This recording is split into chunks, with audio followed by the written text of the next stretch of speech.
So in many ways, many can say that they're taking advantage of the earthquake, and people being in shock, and people paying attention to the relief efforts to basically pass all of these things that really some of them actually have to go through proper legal channels.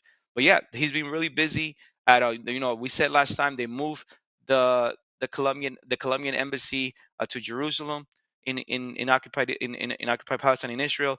They have even made announcements that they're planning to leave the Belt and Road Initiative with China, which is a huge economic plan for Colombia. Not even some of his friends that are aligned with Trump, like Novoa in Ecuador or others, are even doing this because they know the advantage of having this economic relationship with China. As you said, they recognize these bogus claims of Morocco over the Western occupied Western Sahara, and even with Pete Hegseth, they promised the economic exercises, joint economic exercises in Colombia, something that not even the worst right-wing presidents in Colombia have ever promised or done. Even Uribe. On August 7th, far right Colombian President Abelardo de la Espriella was sworn in. To refresh everyone's memories, De La Espriella faced off against progressive candidate Ivan Cepeda in June in the runoff election and clinched a narrow victory. A victory which was marred by claims of electoral fraud by Cepeda's party and outgoing progressive president Gustavo Petro. Nevertheless, Espriella's victory was formalized, and he immediately began outlining his plan to overhaul the government, cutting the budget, reducing the number of ministries, eliminating key social subsidies, and importantly, declaring an end to Petro's policy of total peace. The month of July saw significant clashes between the outgoing and incoming administrations, which resulted in a total break in the normal transition protocol. Yet, these challenges were by far not the most not the most challenging ones that Abelardo would face. 3 days into his mandate, Colombia suffered from a magnitude 7.4 earthquake in its northwestern region, with Chocó as the epicenter. But the quake was so strong that it was felt in neighboring Panama, Venezuela, and Ecuador. As of now, more than 280 people have died as a result of the natural disaster, and thousands of homes were destroyed. Abelardo de la Espriella is also facing a country that continues to be embroiled in armed conflict, one that previous administrations have struggled in diverse and different ways to end. So, what has happened in these first 2 weeks of the far right Colombian leader's mandate? Will any of Petro's progressive legacy be maintained? Colombian activist Javier Guerrero is joining us from Los Angeles to discuss all of this and more. Javier, welcome back to BT Live. Hi Zoe, hi Rania. Great to be back. Well, we're very happy that you're back with us. It has been a very eventful 2 weeks for Abelardo, to say the least. And one of the areas where he has faced the most scrutiny has been his response to the earthquake, which hit Colombia on August 10th. Again, the earthquake hit the northeast of Colombia, which is one of the most economically, socially, and politically marginalized and impoverished regions of the country. And in this highly criticized video, Abelardo is seen throwing soccer balls at communities suffering from the impacts of the earthquakes. Let's take a look before we dive into it.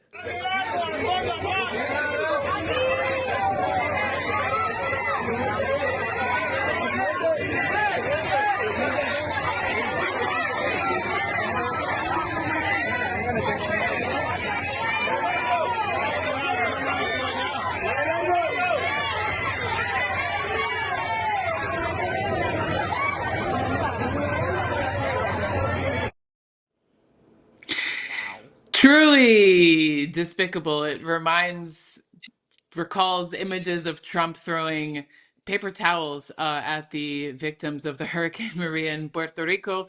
But, in addition to kind of this deftone response, Abelardo has seemingly used the disaster to reaffirm political allegiance to Washington and Tel Aviv. Talk about the response to the earthquake. What has happened? What are some of these major controversies? And what does it say about De La Espriella's administration?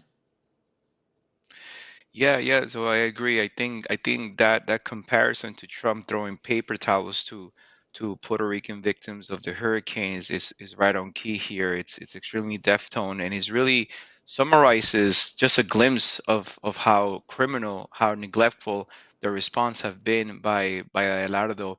I mean, it was extremely slow. I mean, everyone knows that the first 72 hours of the response of the earthquake, of any earthquake, is key to saving lives, to saving people from the rubble, to really showing people that there's hope after such destruction and trauma, and and the response by the government has been so slow. I mean, he's had several of these Defton responses where when he was on site, he was seen before an interview started, basically blowing kisses, smiling, doing his little military salute that he loves to use. Um, right before even his own um, a vice president had to check him on the spot because he basically still thinks that he's in campaign. And it's just some, when we said last time that he's following the MAGA playbook, he's not only following it politically and through policy, but also through antics, right? I Yeah. mean, the response, and when we say the response has been criminal, because of the fact that while people are trying to save their loved ones, as the international community that who just had an experience in Venezuela not too long ago with the earthquake there is trying to provide volunteers. Diego, people on the ground, especially like local volunteer firefighters, are saying that the government and the military has stopped them from from doing relief. And this is criminal because what he's done, instead of sending the military to occupy the area, not just that, sending particular elements of the international community, like U.S. troops and the Israeli search and the Israeli army search and rescue team to these areas, but they're just there to do follow-ups. While people that are actually saving people are being denied access. Um, they've only received apparently help from international countries or people aligned with their MAGA playbook in the area. Mexico has tried to send Mexico, who are experts in dealing with Yeah. earthquakes and they were pivotal in Venezuela, had tried to send people.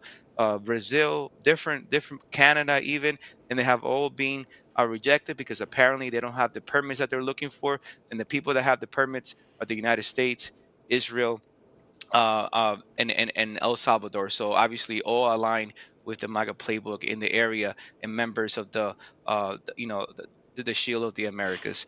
So I think his response has been criminal.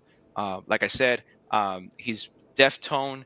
There's been instead of providing relief and search and rescue for people, there's been a military occupation that actually is stopping the efforts of people trying to save people. Solo el pueblo salva el pueblo. That's been the slogan of the community, but they made it impossible even for those volunteers that are on the ground. So yeah, so I mean, I think that those are some of the first thing I could say about that. I mean, I gotta say, like the soccer balls, throwing the soccer balls, just going back to that image, like at least when Trump threw paper towels, it was something useful for people to use. Like soccer balls is actually even worse.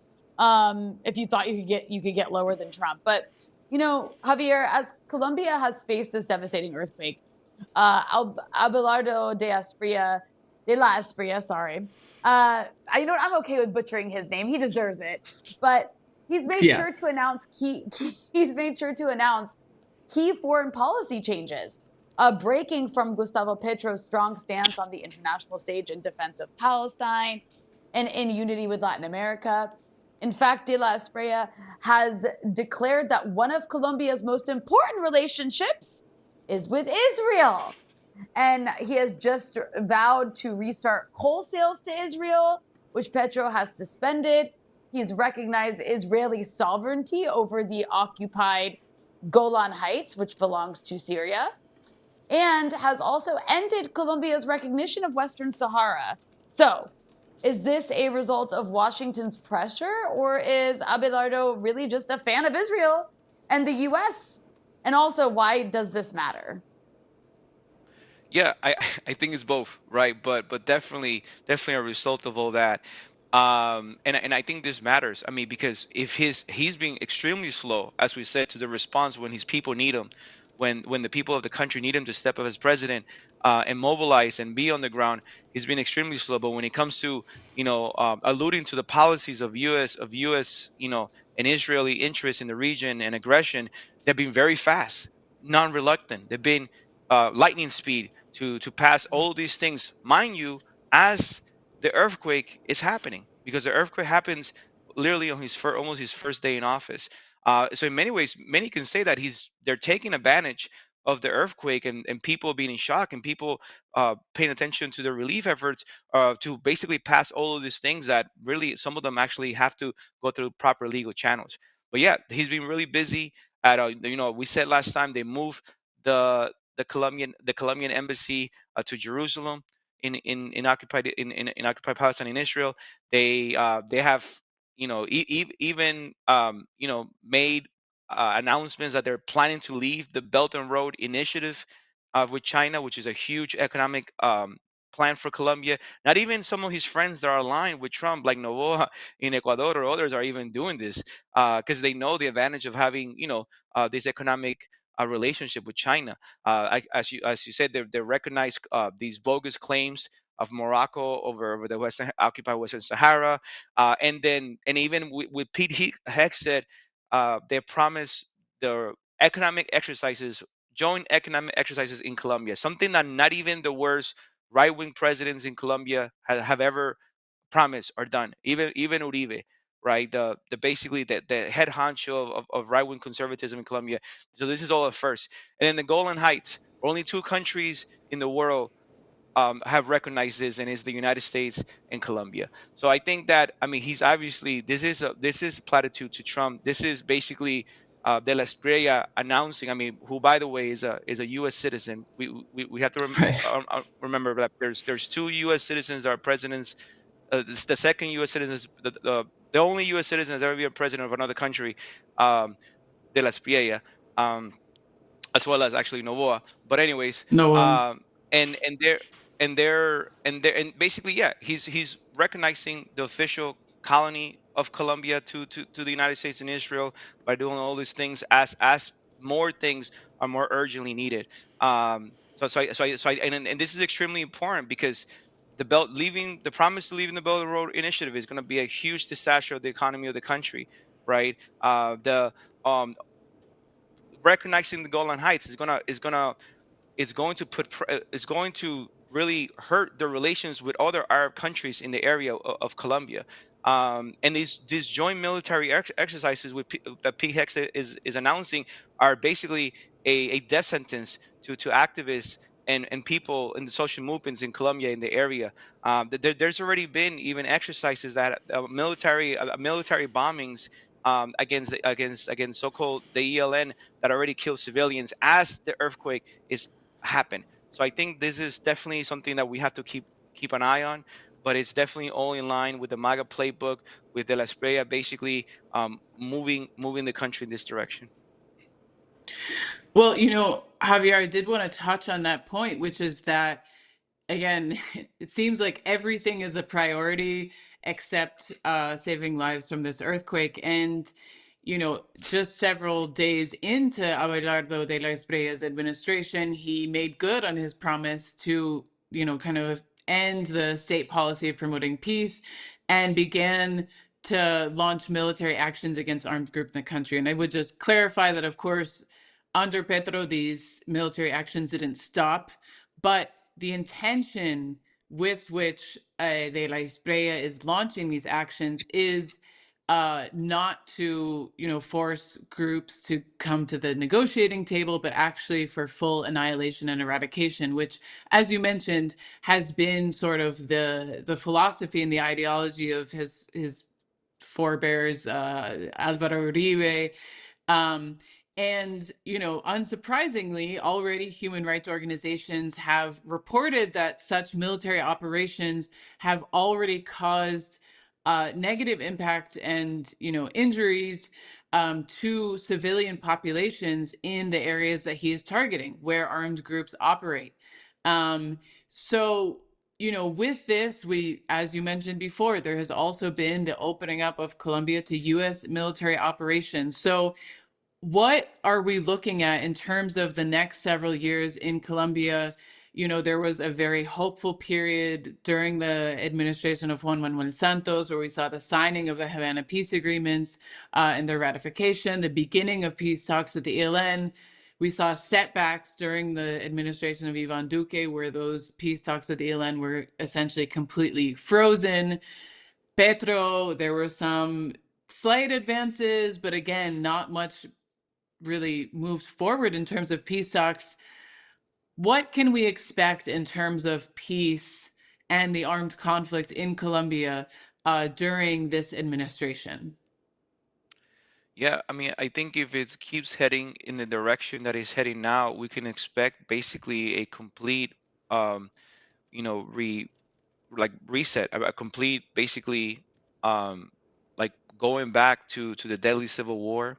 We can expect a basically a return to this deadly conflict that people in the country, even from those from the left and the right, want to stop to, right? Because it affects so many people. It has affected Colombia for so many decades since the 1960s, and these great advances in 2016 with the signing of the peace talks with the FARC, and then even attempts, while they did fail, as you said, with the ELN. I think that's what people want. And if and this law and order, this hard hand approach by the La Espriella is going to be nothing but bloodshed in Colombia, a country that has bled for so many decades, and especially in areas. I mean, one thing that the earthquake highlights is that some of these areas that were highly hit, like in Chocó, in Buenaventura, are some of the areas that have the biggest victims of this military conflict between state forces, and Colombian activists, Colombian population, Afro-Colombian indigenous population, and as well as right-wing military forces aligned with the state. In many ways, they're getting hit by a double earthquake, right? One natural, and now one with de la Espriella and what his government is promising. I mean, out of these natural disasters, often a lot of these armed groups, especially the right wing, legally armed groups, take advantage of the desperation of people. So I think that, like, we can expect Colombia going back to topping the list of Human Rights Watch as a deadliest country to be a union organizer, as a deadliest country to be an environmentalist. If this hard hand approach continues, and in many ways, what de la Espriella is promising is basically, as we said in previously, to tear and gut the left, and by that they mean basically civilians, because it is very well documented through the Uribe years, through all the right wing administrations, the scandal, the false positives. I mean, we could expect that to return. The scandal of the false positives. This idea that civilians or activists or innocent people are basically killed by the state or right-wing paramilitaries and pass as enemy combatants, supposedly, that they're part of the guerrillas and the armed groups, and they're basically as a justification for their death, which is something that human rights group and the UN has deemed and confirmed as a practice in Colombia for decades. So these are some of the things that we can expect to return and continue and to worsen. This is not the direction that the country needs to go. Mm. And with that in mind, just to zoom out for a moment, where does the region stand amidst all of this? De La Espriella in Colombia and then Noboa in Ecuador, almost like twins, have both opened the door to U.S. military operations. They've pledged cooperation and support for the Shield of the Americas. Are we entering a new stage of U.S. presence in Latin America where military strikes in Latin American territory is commonplace? And what role does the narco-terrorist designation play in all of this? Yeah, I mean, I definitely do think. I mean, this is basically the full-fledged return to the enactment of the Monroe Doctrine and the so-called Trump correlate. Well, that word is always really funny. Guys, help me out. Corollary. Yes, something like that. Corollary. Corollary. Uh, Corollary. That's a weird Corollary. There word. you The go. corollary. Yeah. Yes. Anyway, Yeah. so the appendix, Trump's appendix in the area, this reinforcement of basically Latin America the United States confirming Latin America as its backyard, as its colony, basically, and by the use of these puppets, of these, as we call them in Colombia and in Latin America, vendepatrias, right? Soldiers of their own, homelands, people, pimps of their homelands, whatever you want to call them. And we could definitely expect an area of the United States having a strong military presence and military garrison. I mean, the United States historically have had several U.S. military bases in Colombia. That's why Colombia for a long time was called the Israel, the military garrison of Latin America. But joint military exercises, that's something that has never been seen in Ecuador in particular. Before the the Rafael Correa and the Revolutionary Citizens Movement. There were military bases in the United States. They were removed by Correa because they didn't want to renew their leases. But now, it's all going to come back. It's basically, yeah, it's basically a check. What it really is a check on the left. Is a check on popular resistance. A check on basically an alternative, a people that want to get up and find a new pathways. Is a check on China and the Belt and Road Initiative. I mean, this is why De La Espriella is doing this. They're tipping to Trump that they're basically on board with the Western, U.S. imperialism and U.S. interference and U.S. cooperation on the area. Is the start of the Bukele style, mega jails and prisons to basically put innocent people and just basically activists that are trying to just path an alternative for the country. So I do think this is definitely what is leaning towards. I mean, right now there's, depending on what happens with the elections in Brazil, um, Uruguay, it's a risk of being basically an island surrounded by this shield of the Americas, of these right wing forces, with the exceptions of Mexico, obviously, and the Morena and the Claudia Sheinberg administration, who are critical of the actions of this shield of the Americas and having joined. um and this and their weapons, their tactics have evolved over the last decade. I mean, they started with lawfare coups, right? They moved from military interventions to lawfare coups, to these cultural wars that we're seeing, which is a brand of the Espriella. But this last tactic that you mentioned, Rania, about narco-terrorism, which is basically how they took out Maduro, right, with the bogus claims of narco-terrorism. They tried to, or De La Espriella Yeah. briefly was trying to do the same thing to Petro, and that could still come back at any point, right? Or anyone on the left. That's the new tagline. Anyone that is against the dictates of Washington, they're basically labeled as a narco-terrorist. When in fact, De La Espriella and all of his friends are all linked and confirmed linked to narco-terrorism in the area. So it's basically, it's an upside down world. It's an oxymoron. It's crazy, but I do think that that's kind of like where the direction that it's going. But I think the elections in Brazil are going to be decisive, and what happens there next. I mean, it's just to note quickly, Brazil, there was an Israeli soldier who was arrested in Brazil, and the Israeli Ministry of Diaspora Affairs called up Eduardo Bolsonaro, who's currently in Florida, who's trying to work with Flavio Bolsonaro, Jair Bolsonaro's son, who's currently the presidential candidate, in order to kind of create this smear campaign against Lula, saying that he's somehow a supporter of resistance groups in West Asia.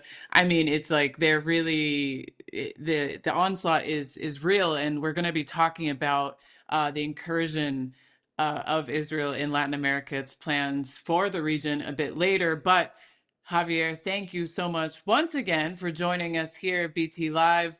It is a difficult moment for the region, but nevertheless very, very important to stay informed and stay updated on what's happening, because with the whole region dominated by figures like Abelardo de la Espriella, Daniel Noboa, Keiko Fujimori, Jose Antonio Cast, etc. It is Javier Milei, of course. It's one where many things could happen, many unexpected things would happen, and I think the point about the U.S. conducting military strikes within Latin American territory is one that we have to be watching very carefully, because it is unprecedented, despite the fact that now it has happened twice, both in Venezuela and Ecuador. So, Javier, thank you so much again for joining us here, and we'll be calling you back soon. Thank you, guys. Have a good one.